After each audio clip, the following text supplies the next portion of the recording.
चारधाम परियोजना एक तरीके से ऑल वेदर रोड परियोजना है। ये उत्तराखंड में सिर्फ चारधाम को जोड़ने भर की परियोजना नहीं है, बल्कि एक तरीके से ये राष्ट्रीय महत्व की परियोजना है। दरअसल ये जो चारधाम परियोजना है, इसके जरिए उत्तराखंड में जो चारधाम है, गंगोत्री, यमुनोत्री, केदारनाथ, बद्रीनाथ, उन्हें जोड़कर पर्यटन को तो बढ़ावा मिलेगा ही, लेकिन साथ ही साथ पड़ोसी चालबाज देश चीन को चुनौती देने के लिहाज से भी ये परियोजना बेहद महत्वपूर्ण है। वैसे पहले इसका नाम ऑल वेदर प्रोजेक्ट ही था, लेकिन बाद में इसको बदलकर चारधाम प्रोजेक्ट किया गया।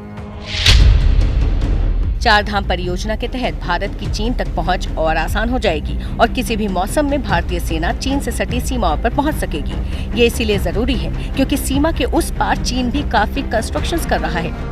उत्तराखंड के उत्तरकाशी, चमोली जिले चीन बॉर्डर पर है, लिहाजा सामरिक दृष्टिकोण से यहाँ से हथियारों और जवानों को ले जाने के लिए बेहतर सड़क को काफी महत्वपूर्ण माना जाता है। चारधाम प्रोजेक्ट के तहत रोड बनने से चीन के हौसले पस्त करने में भारतीय सेना को काफी मदद मिलेगी।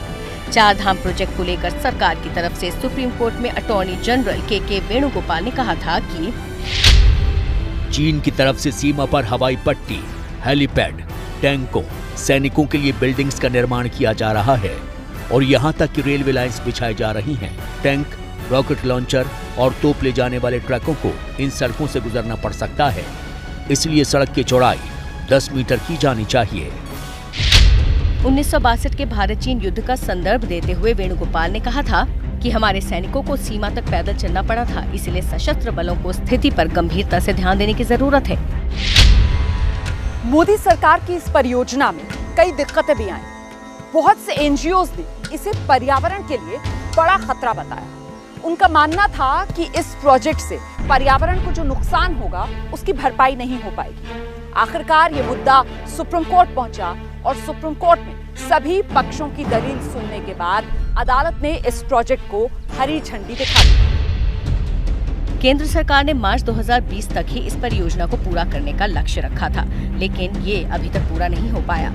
मोदी सरकार ने लोकसभा में बताया कि नेशनल ग्रीन ट्रिब्यूनल और अदालतों की आपत्तियों के कारण इस परियोजना को पूरा करने में देर हो रही है।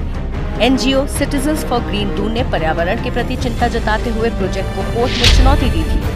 इस परियोजना के तहत 50,000 पेड़ों के काटे जाने को लेकर भी सवाल खड़े किए गए थे।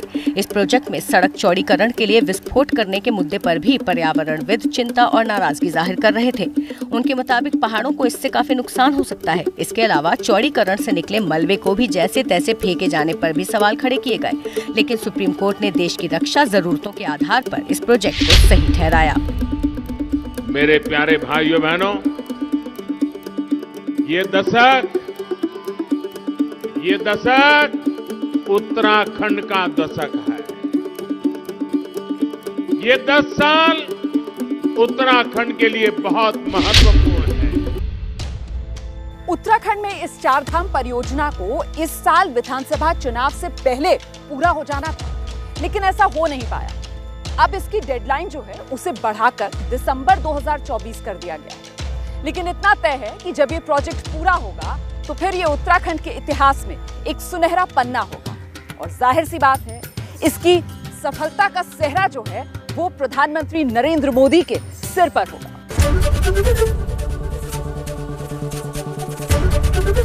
एबीपी न्यूज आपको रखे आगे।